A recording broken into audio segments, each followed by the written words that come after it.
ओम ओम शांति। मंच पर विराजमान माननीय वक्ताएं, सभा में उपस्थित आए हुए मेहमान भाई बहनें, सर्वप्रथम तो मैं ये बात आपको कहना चाहूँगी कि ऐसी श्रेष्ठ पावन पवित्र वरदानी भूमि में जो आप मीडिया कॉन्फ्रेंस के निमित्त पहुँचे हैं, अपना समय निकालकर, निस्संदेह आप सभी विशेष सौभाग्यशाली आत्माएं हैं। अभी हम बहुत अच्छे अच्छे विचार कल से लेकर के वैसे तो सुन ही रहे हैं अनुभवी वक्ताओं से, और आज जो हमारा ये विशेष विषय बना हुआ है, चुनौतियों का सामना हम भीतर की शक्तियों के आधार पर करें, क्योंकि समय बहुत तेज़ी से दौड़ रहा है। हर क्षेत्र में हर एक व्यक्ति आगे बढ़ना चाहता है, सफल होना चाहता है, दौड़ रहा है, लेकिन इस यात्रा में हर एक व्यक्ति को कई प्रकार की चुनौतियों का सामना तो करना ही पड़ता है। कभी प्रतिस्पर्धाएं होती, कभी संबंध में मनमुटाव होते हैं, उतराव चढ़ाव होते हैं, खटास होती है। तो उन चुनौतियों का सामना करने के लिए हमें भीतर के शक्तियों की आवश्यकता है। अगर हम केवल बाहरी साधनों से उनका सामना करते हैं तो हम विजयी नहीं बन सकते, संभव नहीं होता। तो भीतर की शक्तियों को हम कैसे जागृत करें? वैसे तो कभी कभी ये अनुभव भी सबके पास होगा कि अगर कोई समस्या आई हुई है और हम बड़े शांत मन से, पेशेंस रखकर, सकारात्मक सोच से उसका निवारण करते हैं तो उसमें सफल भी जा सकते हैं और जाते भी हैं। इसीलिए इन भीतर की शक्तियों को जागृत करना बहुत आवश्यक है। हमारे सामने जो परिस्थितियाँ आती है उसमें भिन्न भिन्न प्रकार के शक्तियों की आवश्यकता रहती है। कभी सहन शक्ति, कभी समाने की शक्ति, कभी निर्णय शक्ति, कभी सकारात्मक सोच की शक्ति। अब इन शक्तियों की वर्तमान समय बहुत कमी नज़र आ रही है। इसीलिए एक मिसाल बताते हैं।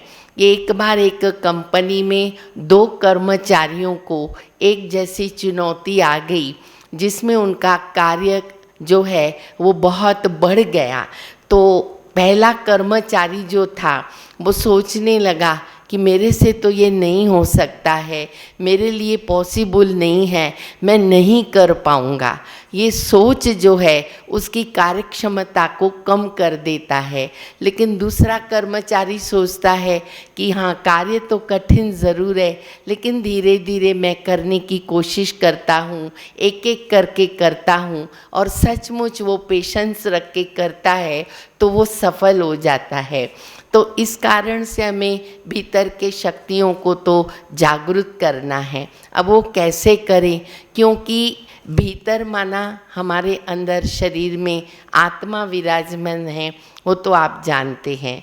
और निस्संदेह ये शक्तियाँ केवल परमपिता परमात्मा सर्वशक्तिवान से मिल सकती है, जो शक्तियों के भंडार हैं, गुणों के भंडार हैं। जब हम आत्माएं अपने मन बुद्धि को परमपिता परमात्मा से जोड़ती हैं तो ऑटोमेटिकली आत्मा में वो शक्तियाँ आती जाती हैं। जैसे अभी लाइट चालू है, स्विच को ऑन किया, लाइट हो गई, क्योंकि इसका पावर हाउस के साथ बराबर कनेक्शन है।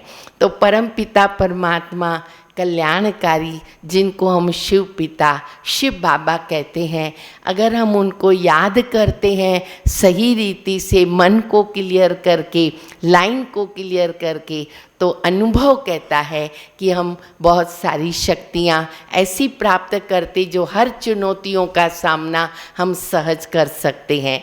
2-3 क्षणों के लिए, मिनटों के लिए हम चलेंगे उस परम पिता परमात्मा के पास, जो शक्तियाँ हमें प्रदान करेंगे। मैं चाहूँगी कि सब थोड़ा सीधे होकर के बैठेंगे, रिलैक्स होकर के बैठेंगे, गहरी सांस को लेने की कोशिश करेंगे और फिर सांस को छोड़ेंगे। अभी हम भीतर की ओर अपना ध्यान देंगे। हम ये जान चुके हैं कि ये शरीर 5 तत्वों का बना हुआ नाशवंत है और इस शरीर को चलाने वाली मैं एक चैतन्य शक्ति आत्मा हूँ, प्रकाश हूँ, ज्योति हूँ, मस्तक के बीच चमकती हुई बिंदी हूँ। मैं परम पिता परमात्मा की संतान हूँ, जो पिता परमात्मा सुख, शांति, आनंद, प्रेम के सागर हैं, भंडार हैं, और मैं आत्मा उनकी संतान सुख, शांति, आनंद, प्रेम स्वरूप हूँ। मुझ आत्मा का स्वरूप शांत है, मुझ आत्मा का स्वधर्म शांत है, मुझ आत्मा का स्वदेश शांति धाम है और मुझ आत्मा का पिता शांति का सागर है। यहाँ पर मैं एक एक्टर के रूप में शरीर के द्वारा पार्ट प्ले करने आई हूँ।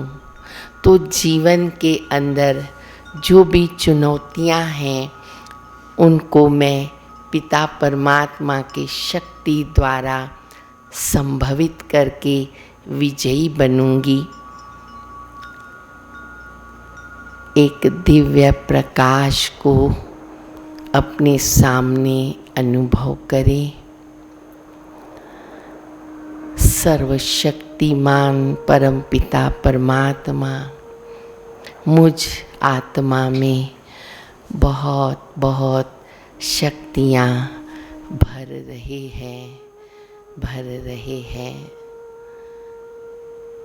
और मैं उस पिता को साथ लेकर हर चुनौतियों का सामना करने को तैयार हूँ। समस्याएं कितनी भी कठिन हो, आत्मा का दीपक जलता रहे, अंधकार अपने आप मिट जाएगा, रास्ता मेरा साफ हो जाएगा। मुझे अनुभव हो रहा है कि परमात्मा मुझे शक्तियाँ प्रदान कर रहे हैं। अब हर चुनौती छोटी हो रही है और उनके आगे मैं आत्मा मास्टर सर्वशक्तिवान का अनुभव कर रही हूँ। ऐसे हमें प्रतिदिन बीच बीच में अभ्यास करना है। निस्संदेह आप अनुभव करेंगे आप में शक्तियाँ और गुण सेव होते जाएंगे, भरते जाएंगे।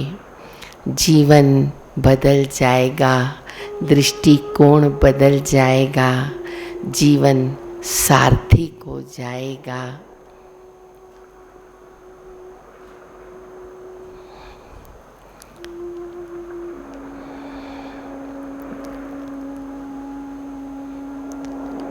ओम